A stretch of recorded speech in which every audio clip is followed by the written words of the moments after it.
Selamat, kamu baru saja menyelesaikan spesialisasi bedah jantung terbuka. 11 tahun belajar, ribuan malam tanpa tidur.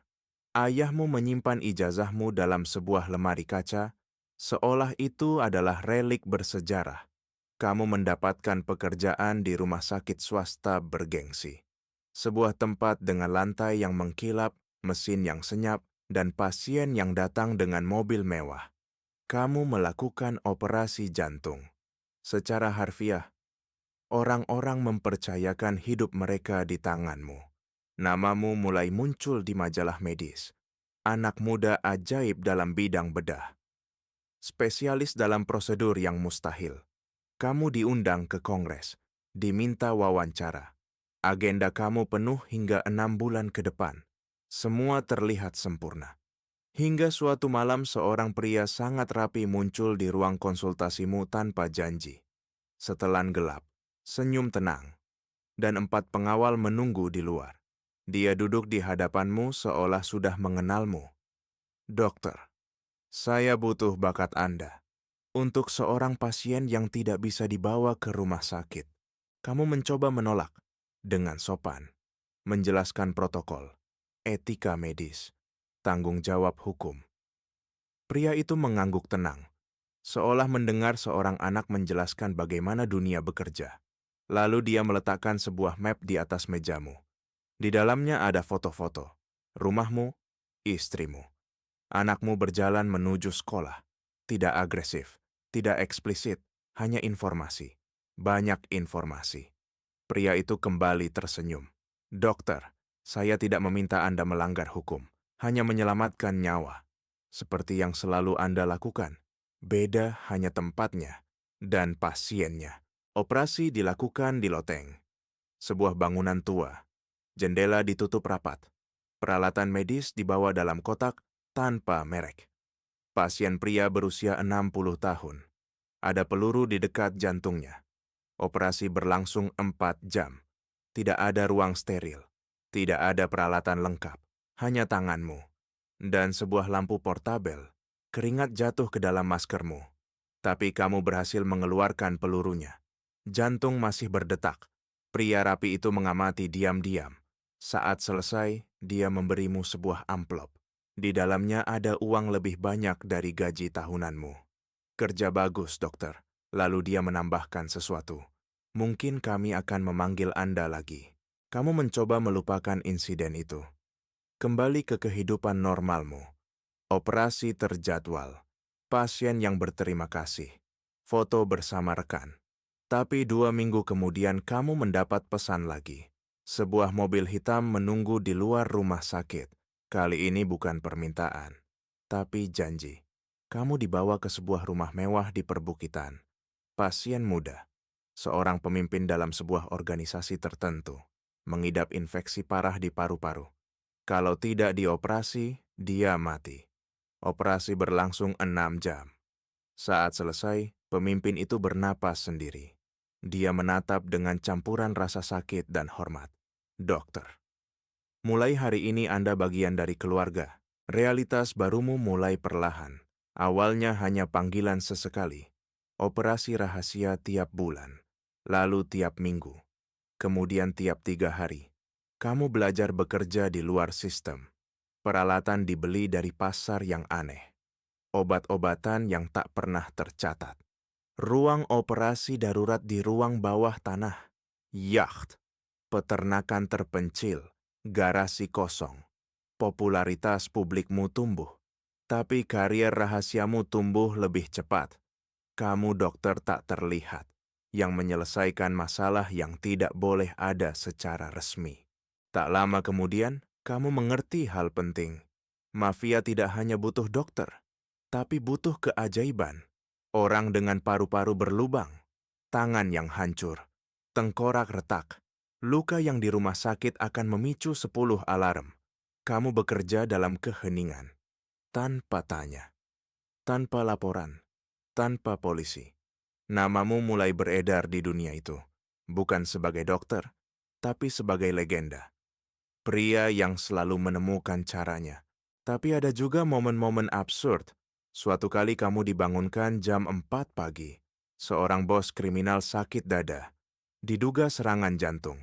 Kamu naik helikopter menuju sebuah pulau pribadi. Saat tiba, kamu mengetahui masalahnya. Indigesti.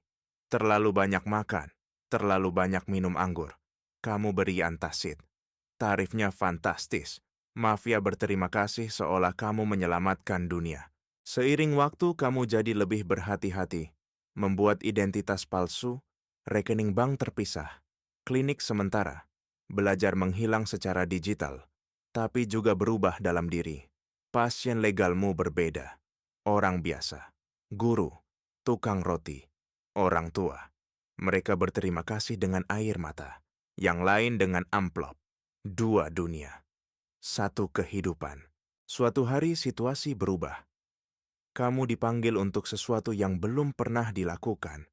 Operasi plastik rekonstruktif. Seorang pria butuh wajah baru, bukan karena luka, tapi karena terlalu banyak orang mengenalinya. Kamu belajar sepanjang malam. Video medis. Artikel ilmiah. Saat operasi selesai, ibu sendiri pun tak bisa mengenalinya. Pria itu melihat diri di cermin dan tersenyum. Dokter, baru saja Anda menyelamatkan hidup saya. Lagi, ketika popularitas rahasiamu melonjak, kamu bukan hanya ahli bedah, kamu seniman, arsitek identitas, perbaiki tubuh, bahkan penasihat medis. Diminta mengevaluasi racun, obat, toksikologi. Pernah ada yang bertanya berapa lama obat penenang mengantarkan tidur seseorang.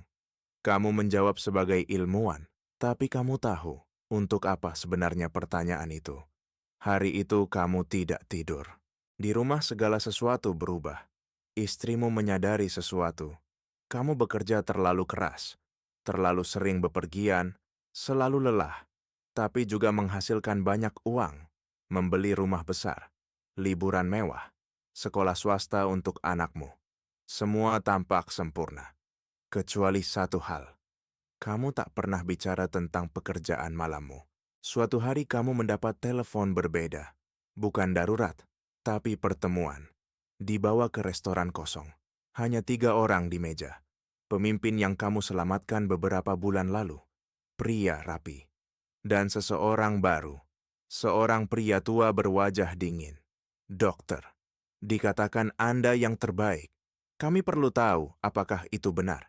Di meja ada sebuah map, berisi gambar medis, MRI, X-ray, tumor otak, kompleks, sangat kompleks.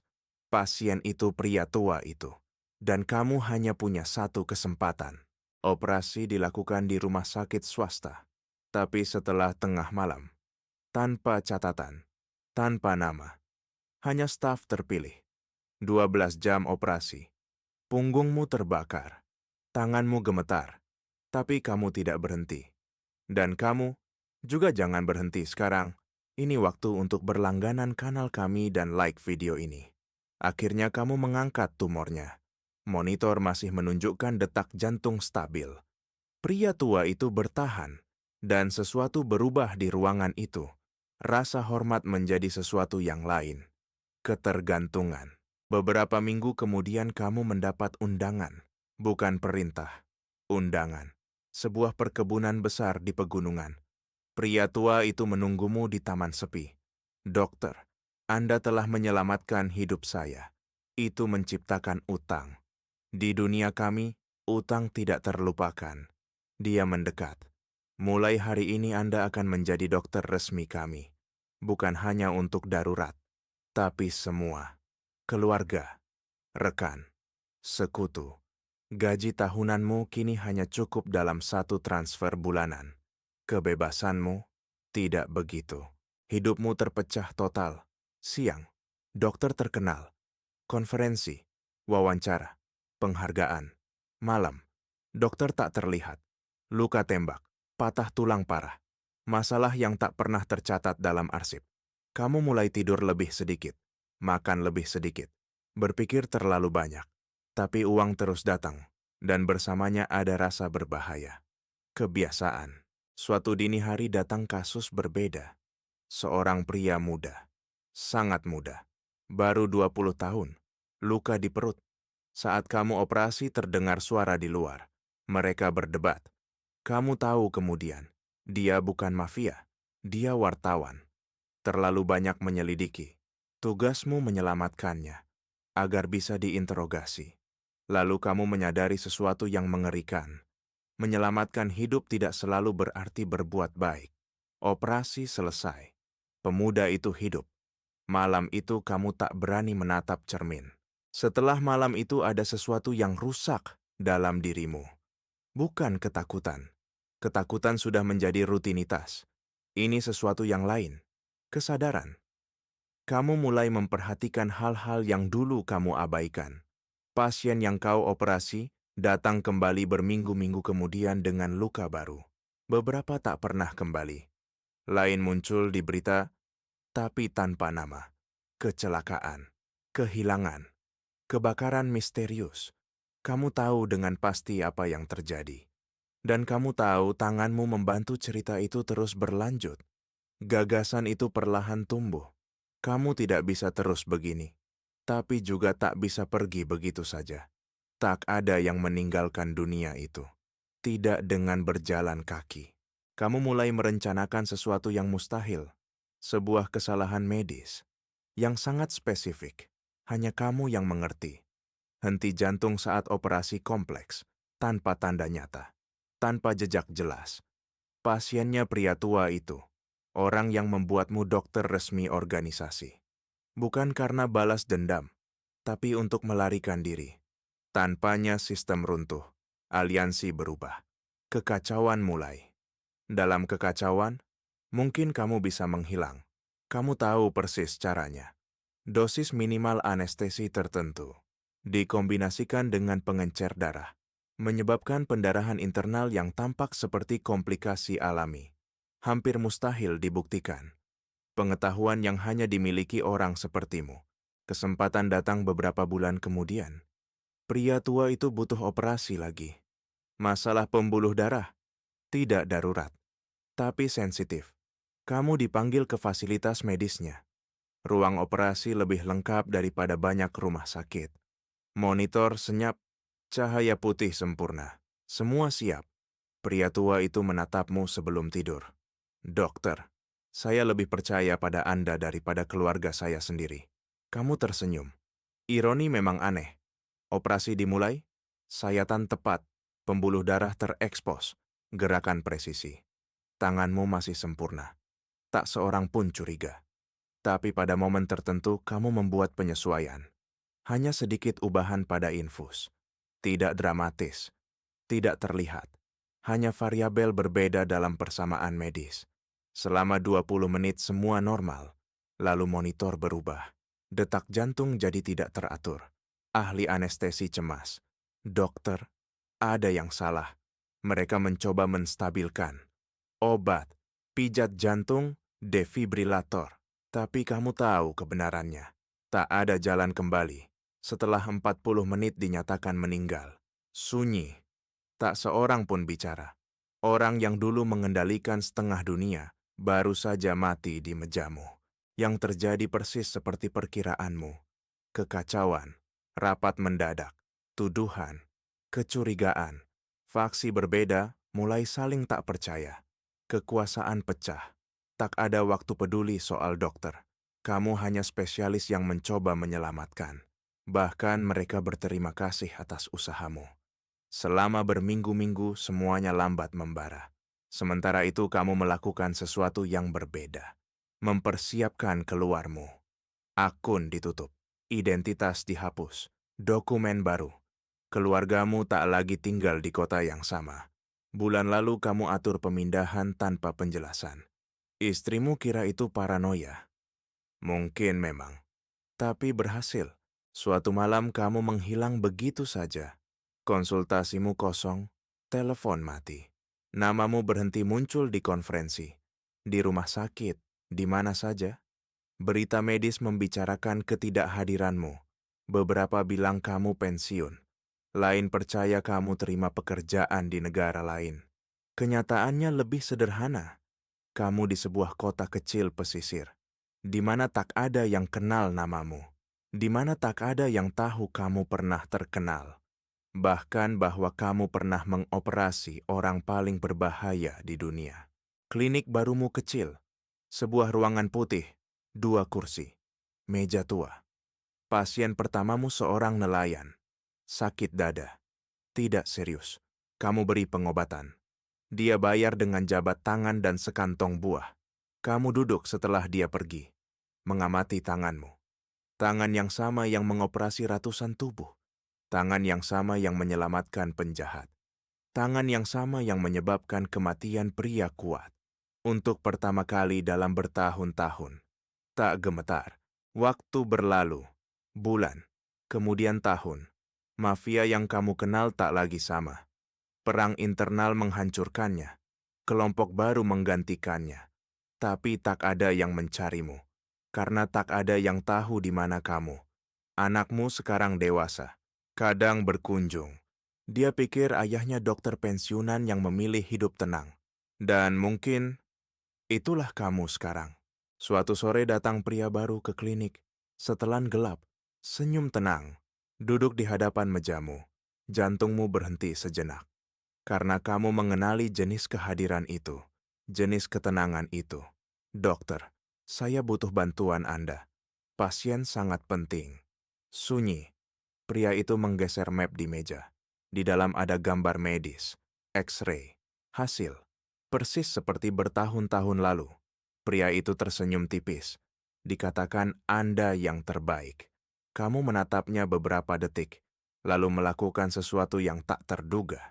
Menutup map, mendorongnya kembali, dan menjawab dengan suara tenang.